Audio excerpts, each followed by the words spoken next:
sukat ng mga Grace. May naisana ako sabihin siya, Grace. Ano yun? Ano?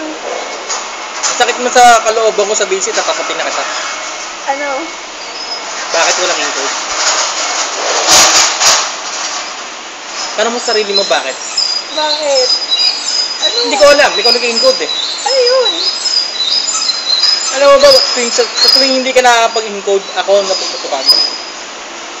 Pag may wala yung mga pyesa doon sa mga ini-encode mo, ako ang napapagalitan dito. Sabihin mo sa akin, Grace, tama ba yung ginagawa mo? Marami ba ako?